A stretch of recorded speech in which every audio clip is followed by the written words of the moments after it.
evening. My name is Bob Liff, and this is the CUNY Forum, a monthly town meeting that brings prominent New Yorkers together with faculty and students of the Edward T. Rogowsky Internship Program in Government and Public Affairs.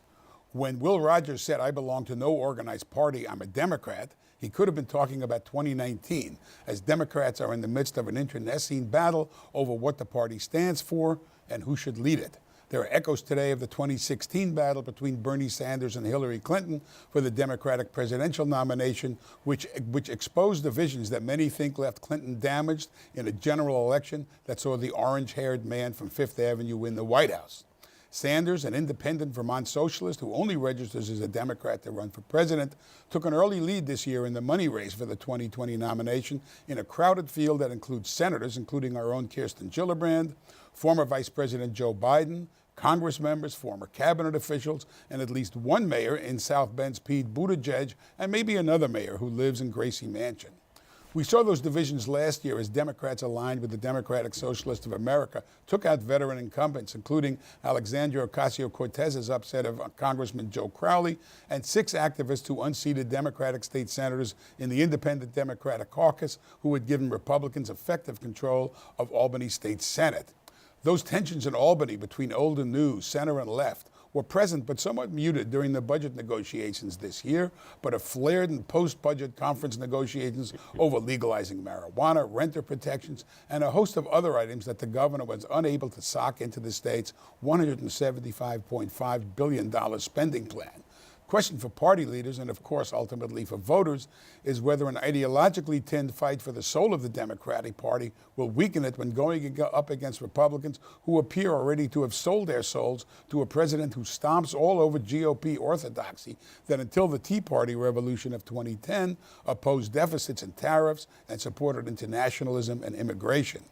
It's been said that when it comes to picking candidates, Democrats have to fall in love and Republicans have to fall in line. Or as Will Rogers said at another time, Democrats never agree on anything, that's why they're Democrats. If they agreed with each other, they would be Republicans. We're joined by 4 New Yorkers who take part in or watch the internal Democratic debates and what they portend for Washington, Albany, and City Hall. Anthony Maniscalco is professor in residence in the New York State Assembly and runs the CUNY Government Internship Program and actually produces the show, so we have to be nice to him. Keith Wright is a former assemblyman and current Manhattan Democratic Party chair. Brandon West is president of the New Kings Democrats, a reform group in Brooklyn that has been fighting with regular Democrats who retain control of the party apparatus. And Josefa Velasquez is a reporter covering politics in Albany for The City NYC, the most welcome addition in years to a New York media landscape that has otherwise seen far too many cutbacks. She will tell us what it all means. Keith, let me start with you. You spent a lot of time in Albany. You've been the chair of you are the chair of the Manhattan Party. When you get these fights, these factional fights, do they last into a general election? It depends. Yes, to a certain extent. And we have the fight between the so-called left wing of the party and maybe the moderate wing of the party. And there's nothing wrong with fights. There's nothing wrong with it. But at the end of the day, as a party, whether it's on a national level, whether it's on a state level, local level, we do have to show some political discipline. Otherwise, we risk not winning the fight that we all know that we need to win. Now, what you said, Democrats need to fall in love, that's been the ideological pattern for many, many years. But I do think there's nothing wrong with the so-called fights, because I think philosophically, most people are on the same page. It's just a matter of you have to bring in some political realities of whether or not you want to win. Brandon, New Kings Democrats has been the most sustained challenge, the most sustained recent challenge to the Democratic organization. The current Democratic organization actually kicked out the old Democratic organization decades ago, and there is something cyclical about this. Party discipline is easier to talk about than it is to, I'm going to use the word enforce, but you really can't enforce it. Right. So, how, in your work with New Kings Democrats, how do you see what comes out in these fights? Well, I think there's the conversation of sort of what are you doing in power, like what is the actual vision of your work, and there's a difference between like ideological swings based on how the energy is in politics, and also like what does it mean to be a political party, what is the establishment doing, and people are finding disconnection with the entire structure of the party. People are moving away from parties, people don't feel connected to the institution in itself. So I think the answer is something that's more transformative, something where people are actually engaging with the institution itself, engaging with people. That's something people want to be a part of. I mean, I think it's harder to get people to stay connected to institution when the expectation is, well, you live in X location, so you really need to be carrying water for this elected, and that's your engagement with this whole political space. And we're seeing people like not wanting to be involved in that system, so they're creating their own structures. So I think the answer to keep people more connected into this whole structure is really actually having more of a vision and actually letting people engage in the work the way they want. Having a vision beyond just the party structure. Right. I mean, Tony, you just spent, and you're still spending time up in Albany. You saw these divisions played out dramatically in the last election, and now, now the governor is confronting a fully Democratic state legislature, which, sometimes you got to be careful what you wish for because you might get it. I mean, how did these divisions play out? I mean, the thing that is really interesting to me is the way in which the governor governs has a lot to do with his ability to be transactional. And the fights that are happening within the Democratic Party, it seems to me, are making it much more difficult for him to be transactional because these fights are ideological fights. And one of the things about this president is he's not ideological, in my opinion, and is purportedly the master of transactions. That may not be going that well in DC, but in Albany, I think it's going to get very hard for this governor to operate in that transactional pattern, in that patronage pattern that he's been able to do for so many years now. I mean, the IDC isn't there, the Republicans aren't in command in the Senate anymore, and the sort of pivots and triangulations that he was able to do previously are just not there for him anymore. Now the question becomes, what can Majority Leader Stewart Cousins do with her conference, and what can Speaker Heastie do with his conference in order to be able to sit at the table with the still very powerful governor who controls the budget in many ways, to actually get past churn and do real policy. Joseph, the two chambers are very different. I mean, Carl Hastie, the Assembly Speaker, has like a 65 vote majority. And even though Andrew Stewart Cousins now has, she has 39 out of the 62 senators, which is, because they picked up so many. She has a more fractious and more powerful Republicans to deal with. Are Democrats ignoring the Republicans? I think it depends on which house. In the Assembly, yes, they're most certainly in the Assembly, yes, ignoring them. In the Senate, I think it's a much more fine line that she has to walk because that there are so many different regional Democrats. You don't just have people from Long Island who are mostly progressive and maybe more left-leaning. She also has members from from New York City, She also has members from Long Island that are much more conservative. She has members from all along the Hudson Valley and all through upstate, which are rural areas that have completely different needs than New York City does. So she has to strike a balance with how do I give these progressive members, some of whom uprooted, the establishment, and also make Blew sure it up, that, in yeah, essence, and also make sure that some of my conservative members are happy. That how do we make sure we go to the left, but not too far left that it'll blow back in our Are they faces? asking, in essence, and everybody jump in, how do I keep the majority? I think that is definitely something that they're concerned about. I don't think the 39 members is going to come back around in 2020. I think that majority is going to be maybe a slightly skinnier. We're talking maybe 34, 35. So now is the time to sort of push forward with progressive policies that perhaps may not pass muster. You have to strike while the iron is hot. There's no doubt about it. And you have to remember that the Senate, Democrats were in the wilderness for 40 years. So now, and all of the crazy. Well, you had a couple of years which were a disaster. Yeah, but absolutely, in Right. 2009.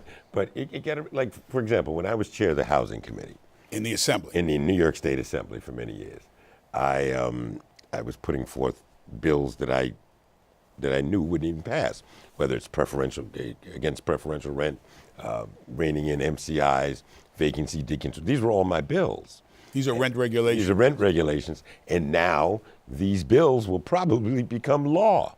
In the New York, because the New York State Senate will be voting on them, and they'll be voting for them, and those bills will probably become law. So the Senate, I think, has a tougher road to hoe because it is still very new. Being in power is very new, and the newer members know, and they think and they know that because of them, they have the majority, but they have to be careful that they govern just in the right way. Otherwise, they won't keep the majority. Well, that's, I mean, go ahead.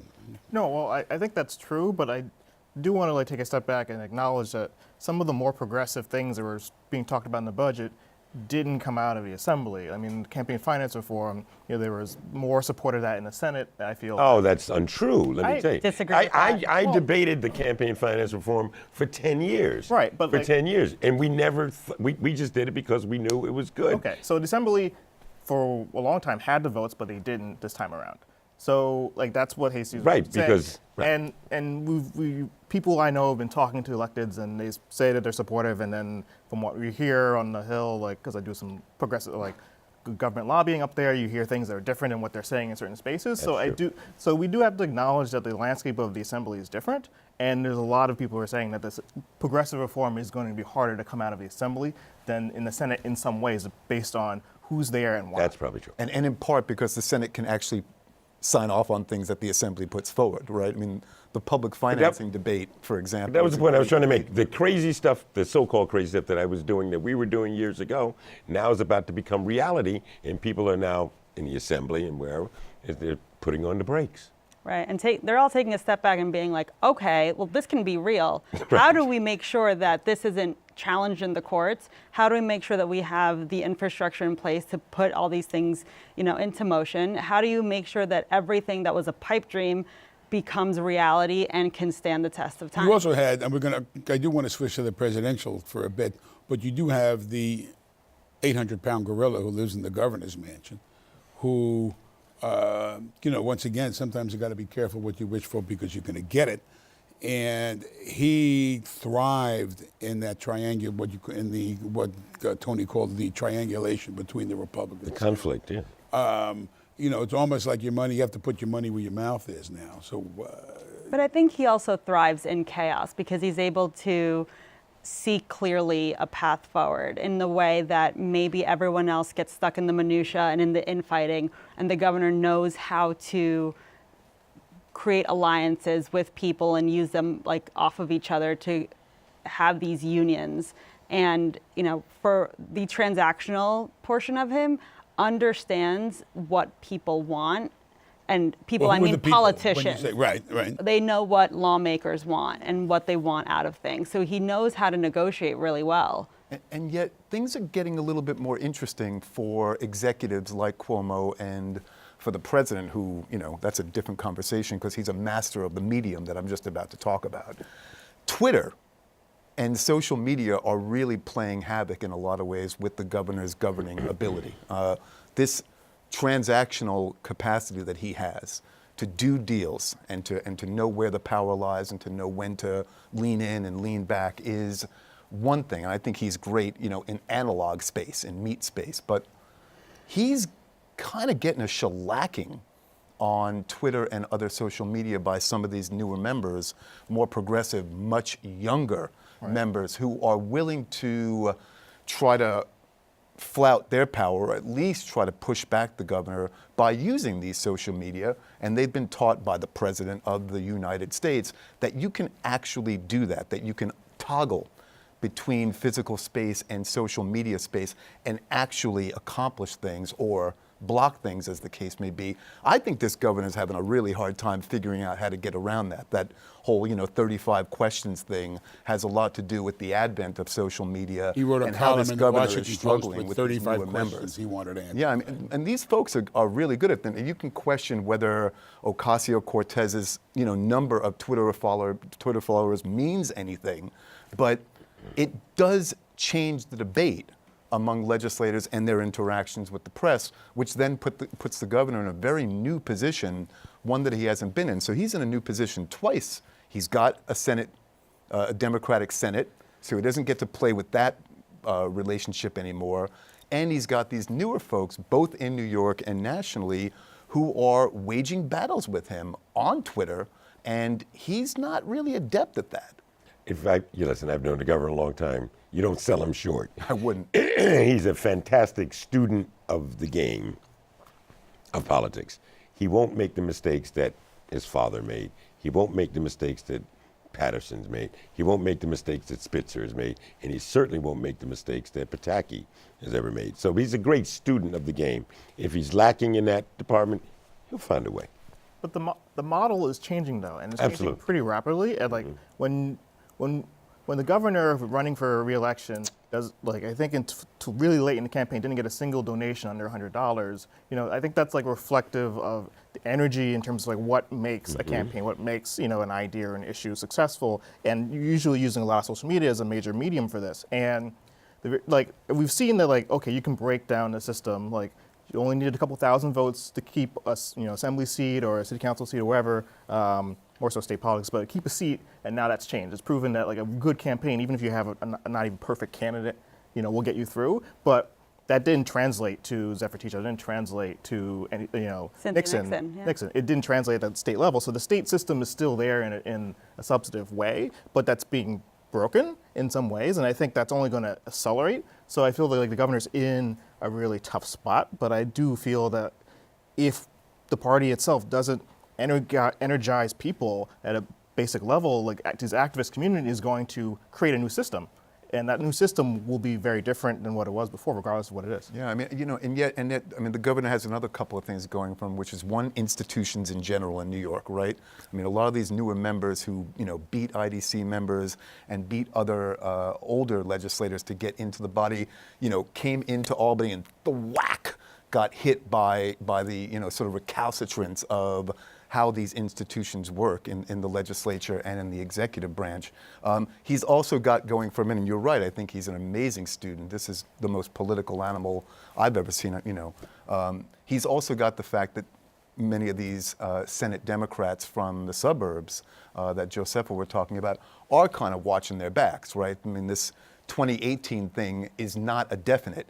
In 2020, they have to really toe the line in order to make sure that they're reelected in significant enough numbers to have the Senate Majority Leader keep, her gavel, so to speak. Right. And I think she's watching it. I mean, if your numbers are right, Josepha, that we're looking at 35, 36 instead of 39.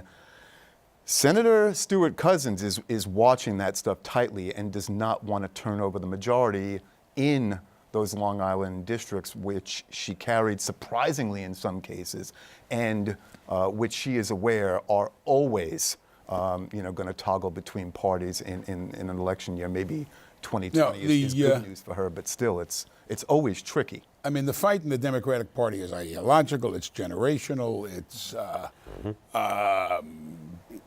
people just get tired of people being there a long time. I mean, politics is always multifaceted. It's not as if you can always point to one, absent a wave election, which arguably last year was in New York with the kicking out of the IDC people.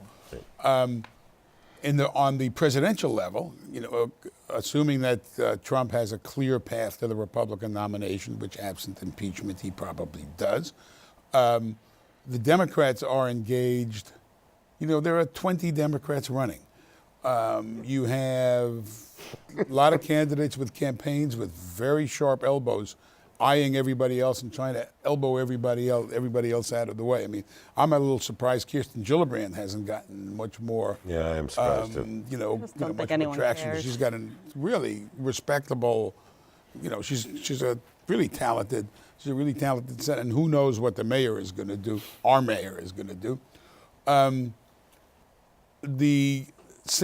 there echoes of Sanders Clinton?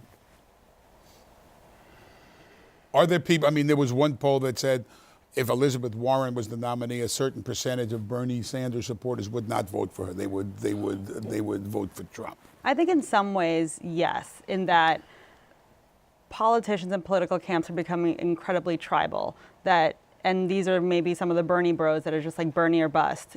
And that is not the mentality that the Democratic Party needs to have going forward. They need to unify, whoever the candidate is, they need to unify behind them if there's any sort of chance to get a Democrat in the White House.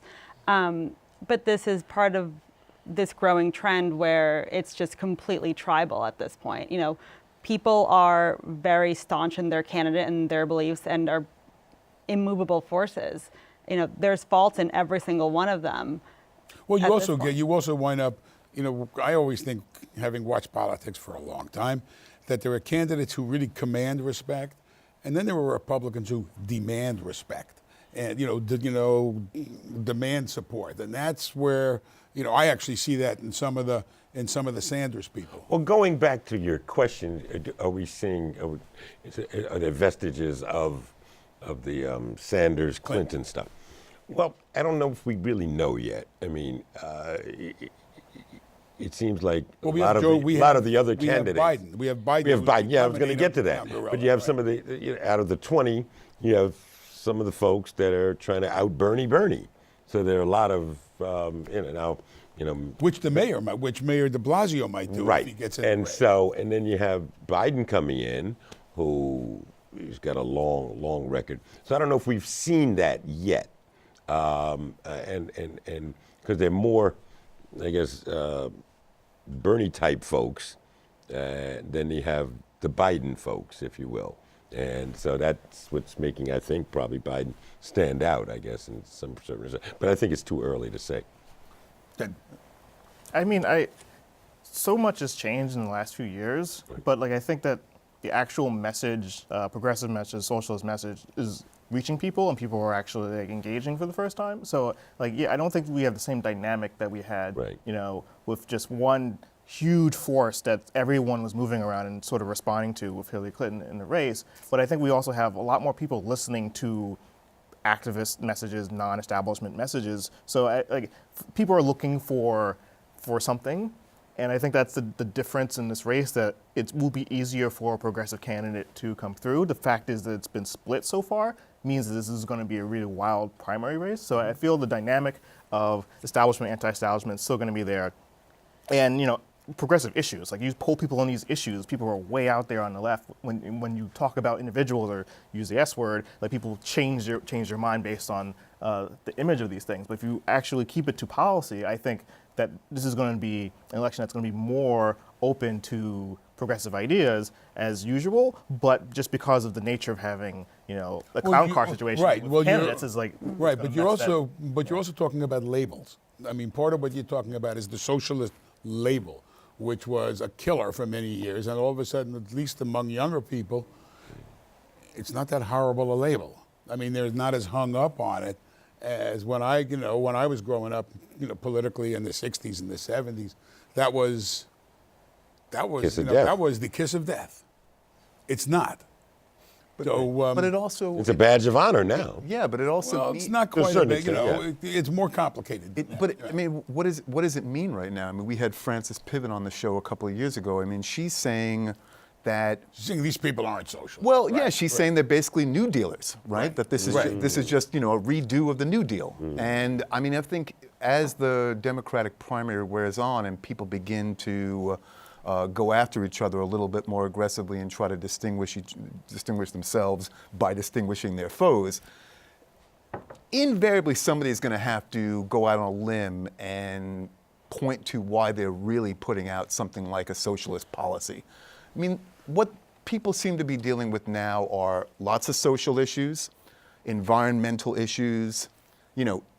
I don't want to call it tinkering, but or margin, but no one's talking about the structure of the economy in any significant way. And I think as the I disagree Democratic, with that because if you're talking about healthcare, you're talking about the structure of the economy. but the way it's Maybe not in those terms. it's framed as a social issue now, right? I mean, you know, someone's going to have to go into more depth and talk about it as a real economic issue, what it's going to cost, and what people are willing to, what chits people are willing to put on the table to get universal health care. And I think that's where it's going to get a lot bloodier. And in order for one person to be standing when this is all said and done, a lot of carnage is going to have to get in the way. And that's where some of the fatigue happens. And then a lot of those people, they may not vote for Trump if they didn't get their Democratic candidate, but they may just, in those 5-6 key states, sit out. And that's all you need. And then Trump's back in. I still feel you have to offer something, and the nature of the where this country is going and where New York City is going requires a lot more than what the Democratic Party has been offering. You know, and I think that's true, but I also feel that like if Hillary Clinton did a couple events and they knocked on doors in Michigan and a couple of states, she would have won anyway. So I don't feel that like, you know, this Trump machine is representative of this like ridiculous conservative wave. I think, you know, when we had the 16% of Bernie's primary supporters who voted for Trump, you know, I think you had people who were just really fed up with the political structure, and you could get the answers on some of these economic issues on like how, you know, you can turn healthcare or housing into something that's actually going to, you know, be plausible, but you can't have that on social media. Like that's a really hard conversation to have in any real way. And Elizabeth Warren can put out 1 million policy platforms, but people aren't going to take her seriously based on, you know, something that's not actually a legitimate policy conversation about something she said years ago. So like I feel that like there is an avenue for there, and I think the left is doing that work. It's just not translating in the way that it's easy to get support or easy to get the hits or easy to get, you know, good media coverage to make that happen. Especially with a lot of unconscious biases that are being reflected in this Democratic primary. I mean, if Elizabeth Warren says the same thing that Bernie Sanders says, it seems to me, at least based on what I hear people saying in reaction, that, you know, she's being too wonkish, whereas, you know, he's somehow coming across as charismatic. I think that's just out and out sexism right there. You know, I think there's a lot at play here below the line that is going to influence whether or not a person can do a deep dive on a policy that would be reflective of a real progressive movement within the Democratic Party. I think it's getting tough, and maybe we're going to have to, you know, shake the trees and get some of these candidates out of the race first. But there's a lot of sticky stuff going on. That's what these early debates, I think, are about. And I think the Democratic Party is smart to have these. What is the first one in July or something like that? And they're going to be. You're going to wind up with 15, 16 people who are going to qualify for these debates, and they're going to do them in 2 waves. I mean, you know, the Republicans had that. They had the grown-up table and the kids table in the 26. But it is going to be that much harder. You know, somebody who emerges with 15% is going to be all of a sudden legitimate. So, I mean. Have we ever seen anything quite like this? No, well, we saw it, 3 years ago with the Republicans. With the Republicans. and then when you had the Tea-Party faction going at it against the Jeb Bush faction. Yeah, but you also had this kind of nativist, xenophobic con man who kind of, you know, who kind of floated above all of that. And I think played to the cheap seats. You know. Well, he also had the most name recognition. Yes. In a lot of ways, and everybody was talking about, oh, well, he's not a politician. He's not a. Well, I think now, I mean, that argument has been thrown out the window, and hopefully we as Democrats don't buy into that. I mean, we're seeing a number of, pardon the expression, flavors of the week. Exactly. I personally think Buttigieg has more staying power. I think Buttigieg almost has a Obama air about him, that there's, you know, he's... you know, as somebody who can, but somebody's going to have to catch fire. But Brandon, you grimaced when you said that. You grimaced. You looked in pain, like you had a stomachache. I spent enough time in this world, and I couldn't tell you a policy platform that he has. Buttigieg? Buttigieg, and that's concerning. And I feel that like a couple people are going to drop out just based on these debates because people are going to actually like want something more substantive than that. I feel that Yeah, this is all based on image. This is all based on everything that we shouldn't be doing, and we pretty much elect people in the worst model possible. Because we have like caucuses, and then we have this way where you have to stay there for hours in the middle of the night on a weekday in order to like impact who your candidate's going to be in this Who state. the delegate's going to be to the next level that's going to pick a candidate. It's a joke. Right. Like this is a joke, and like I think this is like something we need to acknowledge, and then we need to try our best to actually lift up the people that we actually think have the best message and make the message the part of what this is about. And I think we've just forgotten that actually legislators legislate and put policy, and then we're looking at, well, this person has a good image and this person's Obama-like, and and like Kamala Harris has like these identities that are cool, and I think that like we do need to like acknowledge like identity, and these things are still really important. But we have to make it about how we're going to change people's lives for the better, and like whoever's going to come out of this has to be able to get that message right on this. How much is it going to factor in as to who can beat Trump rather than the message? I'm asking the question. That's all. People have busy lives. They want to go vote for a reason. They're not as strategic as people think they are. People think voters are like extremely strategic about what they're doing. People just want to be inspired and then show up.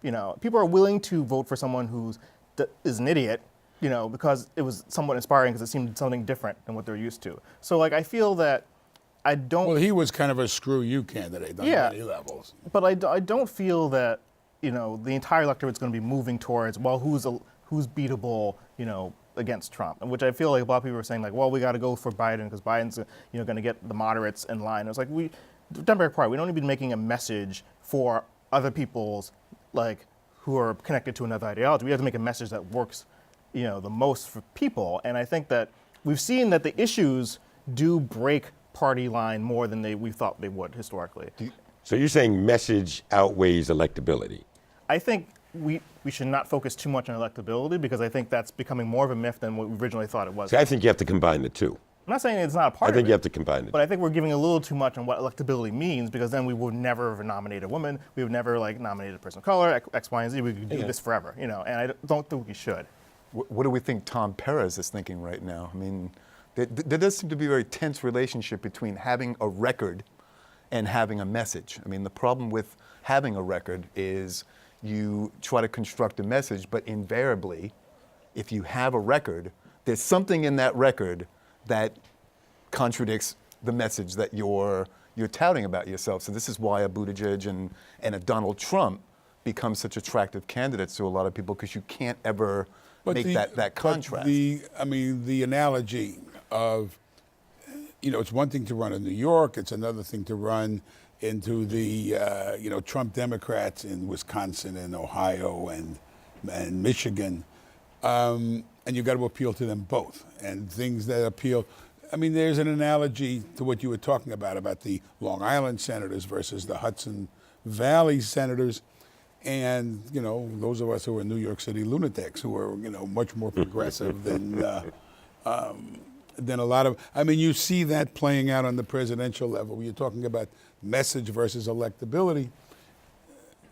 How does this play itself out? I think Keith is right. You have to strike that perfect balance where your messaging in New York should be applicable to the same kind of people in Iowa, New Hampshire. The messaging needs to reach a broad swath of people. And that is hard to do. Right, but then again, it raises the question, and this is, are you making the perfect the enemy of the good? There are people who are, the loudest voices in the Democratic Party right now are ideologically to the left of, arguably where the center of the country is, and to some degree probably the center of the party is. The loudest voices in the Republican Party are ideologically to the right of where the center of the Republican Party at least used to be, and the degree to which you have the hollowing out of the middle, which is where government gets done, and traditionally where elections were won. How do you weigh those two? I think you have to. And this is where political consultants get involved and polling gets involved. You strike a balance. It's not whether you have to sacrifice messaging for electability. It's how do you marry the two in a way that is, perfect synchronicity. You can have someone who's both electable and someone who has an image or like a movement behind them. It's just maybe tweaking that message so it can play in New York City, but it can also play in, I don't know, New Hampshire. Let me take a question. Tell us your name and your campus, please, and speak Hi. up. Hi, I'm Junaid. I'm from Brooklyn College. My question was, what has been the role of corporate money in our local politics? In our local politics. Well, we have our local. If you're talking about New York City, obviously we have a very strong campaign finance system where the reporting is much more sophisticated and much more detailed than elsewhere. Albany is a very different case, and Washington is a much worse case. But even in Albany, you still have a lot of dark money going on. And Albany has decent campaign finance disclosures, so you can see where the money is coming from for the most part. And it's a lot of real estate money. It's a lot of money that comes from the education sector, whether that is the teachers unions, union the gambling or the interests, charter whatever the schools. issue is. So there is a lot of quote unquote corporate money in the sense that it's coming from big developers or industries in general. And that plays a really big role. Money means that you're allowed to buy ads on TV. Money means that you can pay your campaign staff. Money means that you can have mailers.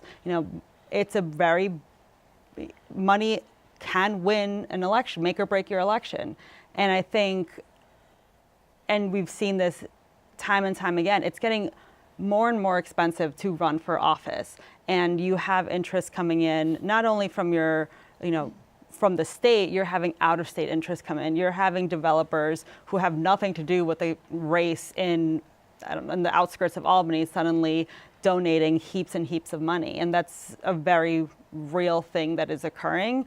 And in this climate, we've seen this shift in how big money is being treated and how small donors are being propped up as a way to signify that there is community support behind someone, or at least on the ground support for a candidate. Well, that's one of the things that the Democratic National Committee did. In order to get into the debates, you have to have 65,000 contributions, which is and it could be a contribution of $1, but you can't rely on 10 people to give you $50,000 each. You got to.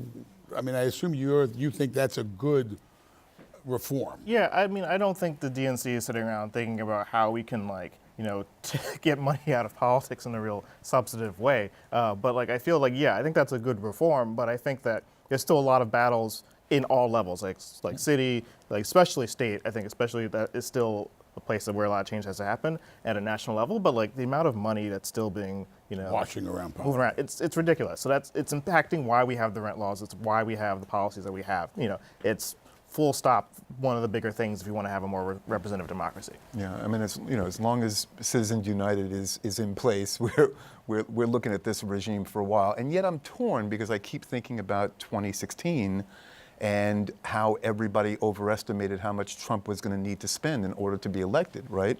The amazing thing is how little money was ultimately needed, for him to become president. So it's because of free media. Yeah, right. Well, that's what I mean. It was just such a news. It's this sponge. It's this changing landscape, and it's all and these elections are being conducted on the cloud, right? They're on the cloud, then they're at the ballot box. But this cloud piece is really, really impactful. I'm wondering if people at the DNC and at the state committee heads are looking at ways to do this with less money and to deploy social media and those kinds of things a little bit more, assertive.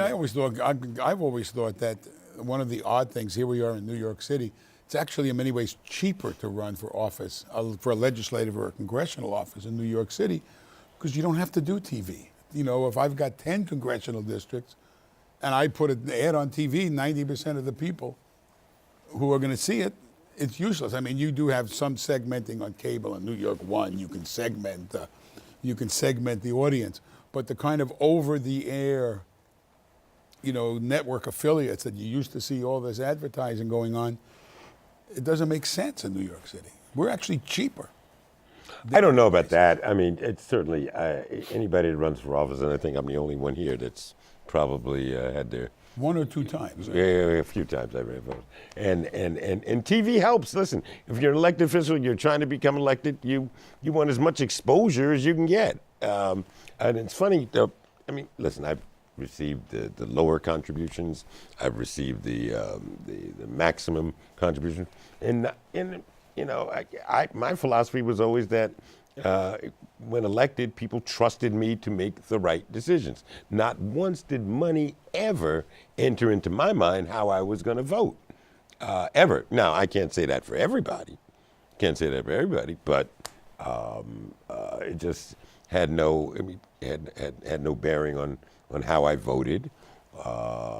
Certainly, money is needed in order to get elected, and that's Which is why the campaign, which is why the the the seamy public. side, I guess. That's why the public. and I finance- hated raising money. Let's be But clear. No one likes raising money, but influence Hated is it. real. Like when someone you've interacted with before shows up or asks a question, or you're connected, you know, or you used to work as a lobbyist, whatever, like that impacts, you know, your decision making. You may not think that like, oh, I actually made this decision and I was not thinking for the people, but like that adds up, and I don't want to like under acknowledge The only thing that I got from people who would give me money is that they just, when you wanted, they just wanted to be able to have access to you. Well, that's a problem for some people. For some people, if you happen to be connected to a lot of money, and then you want access to an elected official, like an opportunity to talk to them in a way that they're not, like an average person is not going to get access to. Like so, Well, you that's, talk to average people too, yeah, but like always. a private sit down is different than Yeah,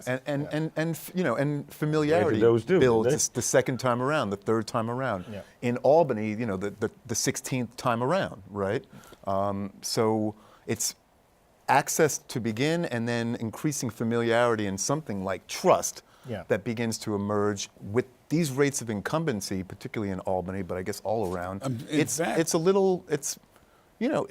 not an even playing field. In fact, in Albany, campaign finance may not get done this year. Correct. I mean, because it's one of these.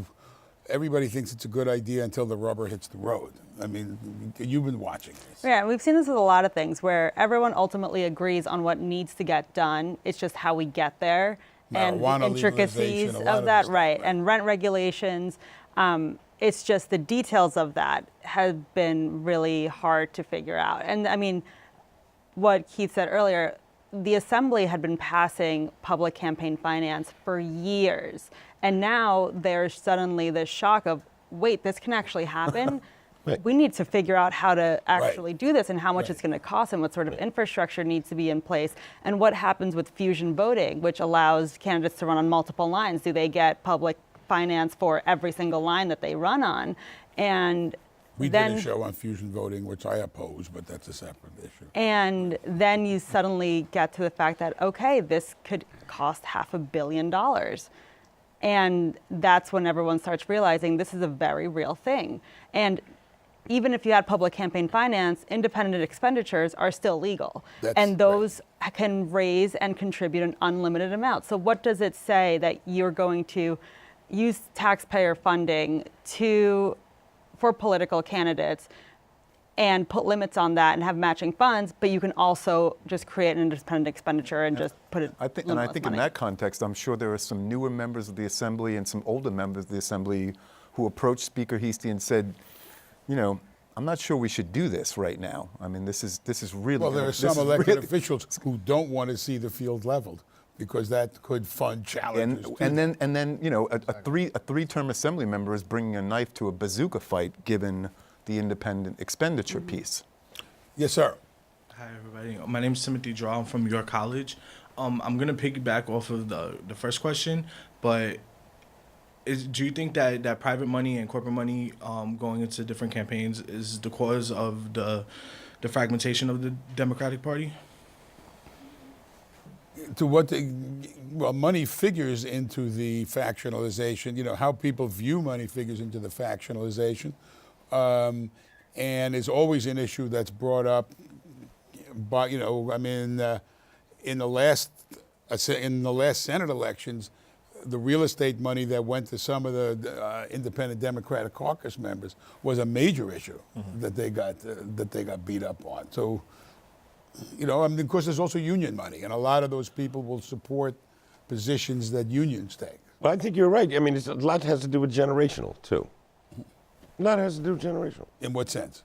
it's the old. I mean, the new generation, doesn't think the old guard is doing what they're supposed to be doing, and they want their turn at bat. Yeah, I think there are big demographic shifts within districts Right. that are having an impact on this. A lot of the legislators who got knocked out in 2018 were knocked out by new demographics in those voting districts. Particularly in the Senate, we saw that, right?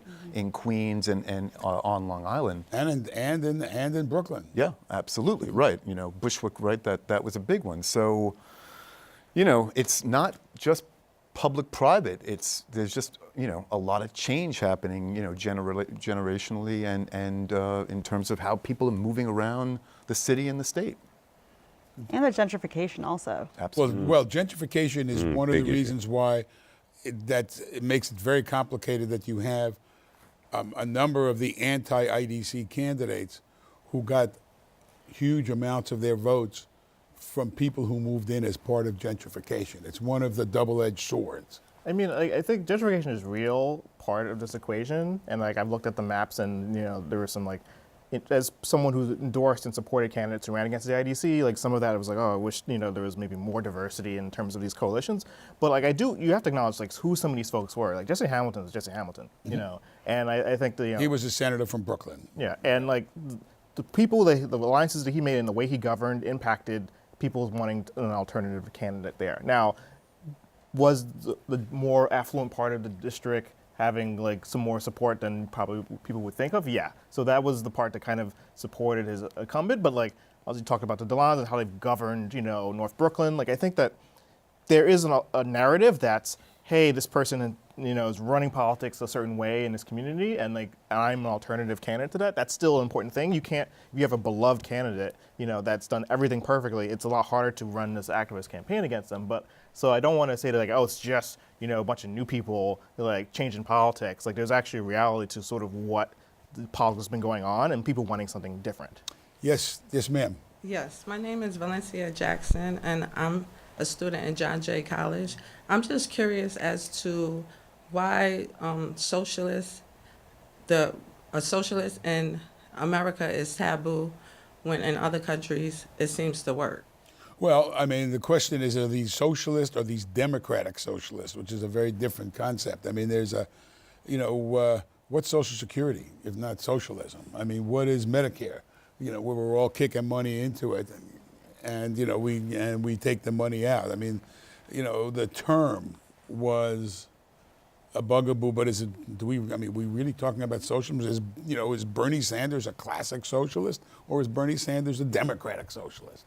I think we just have to acknowledge what this country has been like. For the longest time, Joe Lieberman was kind of the face of the Democratic Party in some way. So in terms of how conservative American politics is, we just need to grapple with that. So that's something that is marginally leftist, in the international frame is considered the fringe here. And I think that we're seeing that being broken down. But I think that we just have to you get out of New York City and you go out and talk to people about politics. There's a deep conservative cloud to how we think about these issues, and the fact that the argument of insurance and having people who you're going to be paying for other people's healthcare and that's okay, and people struggling with that as being something that their tax dollars should go to is just a part of that conservative cloud. And I think that actual Democrats proving the importance of the welfare state is virtuous to the cause, and that will change that. But I feel that we've really moved very far in about a decade's amount of time, and that will take a lot more time to go more in that direction. Especially, it's a winner-take-all system. I mean, we don't have proportional representation. We don't have coalition governments. I mean, there's the Hatfields and the McCoys, and, in this electoral system, it's very hard to see other ideas, either on the margins or in the middle, really take any kind of shape. It takes a really long time. Yeah, but you also saw... You said politics is multifaceted. I agree. Political systems are incredibly rigid, incredibly static, and chipping into them takes... But you also see years even and years. in something like Obamacare, the Affordable Care Act, which was absolutely the worst thing that ever happened when it was passed, and now Republicans are getting punished for trying to pull back from it. So it's become part of the political fabric. And so things become what we may have thought of as socialist. I don't think the Affordable Care Act is a fixing Hardly. socialism. It's basically insurance Anything but. protection. But so I mean, there are I happen to think that the dramatic rise in inequality has kind of pushed the politics left. And remember, Hillary Clinton won by 3.5 million votes. I mean, she was defeated by the Electoral College. She wasn't defeated by the American voters. Yes. Hey, good evening. My name is John. I'm from York College, senior. I wanted to ask, because you guys mentioned the tribalism and the polarism that's sort of riven the entire political system. But most people seem to be avoiding it, which I feel is like the foundation of this issue, social media. The forums are structured in such a way that it almost incentivizes or encourages radicalization across the political spectrum. What talk is there about regulating these social media companies, which seem to have outsized influence in the political system right now, apart from a $5 billion fine from the FTC? What talk is there about regulating these companies, convincing them to change their algorithms by which people are informed and influenced and shaped in terms of their political ideology? Well, I mean, I'll let somebody else, because I tend to be a First Amendment absolutist. Well, on this kind of that's the thing. question. As long as there's a First Amendment, they're going to have to self-police, and they've shown. I mean, Facebook is starting to toy around with its algorithms, but a lot of folks don't want to do it, and they want to be market-driven, and it takes a lot of work to start trying to rein things in that get onto the cloud. I mean, the cloud's different. Because it is the case, he says facetiously, that politicians always told nothing but the truth prior to the rise of social media. It's just so much more instant and so much more widely disseminated.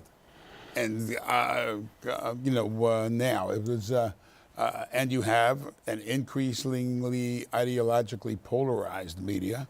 Whether it's from the Fox to the MSNBCs and beyond, that at some point I think people just have to filter this through their own understanding of the world. I mean, I think like as a consumer, you just have to you vote with your feet. Like you need to get off these mediums, and I think that you need to have your political conversations outside of those mediums because they're designed to make money, which is designed to give you instant gratification, which is like to confirm whatever bias you have. So like, you can't have a political conversation and have a real engaged public in those spaces. But the problem is that like young people are leaving. I think there's doing new polling that like young people are less likely to join Facebook and do these other things. But as we know with like voters, certain demographics vote more and they have more influence. So like the political space is, your parents are like posting, memes and, stuff from Russia. And then like that's still becoming the narrative on, social media. So I think we just got to get off it. I think we need more cat videos. Yes. Yeah, hi, my name is Waliullah. I'm a student at the City College of New York, which was also represented by former Assemblyperson Keith Wright. Great to see you. Before I get to, my question, I just want to say as, somebody who studies, political dynamics, behavior, and electoral behavior, I liked a lot of what I was able to hear today by the panelists. So my question is, directed to, Brandon. I've seen, kind of the success that New Kings Democrats has had in not only pushing more progressive Brooklynites into county politics, but also, more diverse people into county politics. And ever since last year, where we've, kind of seen the Bronx political establishment shake up, because I'm from the Bronx, also, to come to transactional point later, what I've seen is that, the political establishment there is, kind of putting up a fight, especially because, elected officials like Jeff Klein or Joe Crowley or Mark Jonai, they've capitalized most of their political power in their districts through constituent services, that kind of transactional, like, scratch my back, I'll scratch yours with constituents. So my question is, how do you kind of get voters to see past that in the electoral process?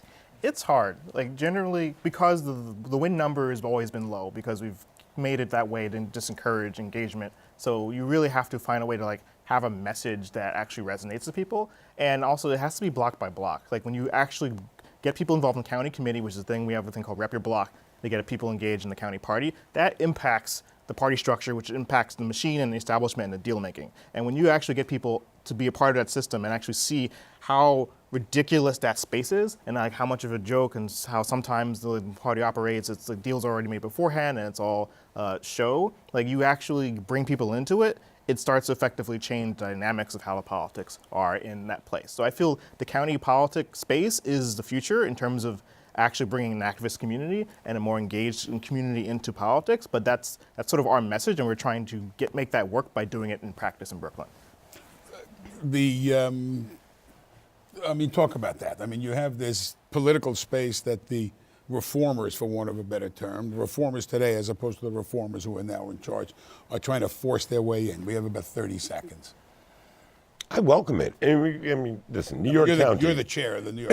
And New York County is known as being a reform sort of county, and we've welcomed these kind of reforms, and we've welcomed whether you're from Greenwich Village or from Washington Heights or from Harlem.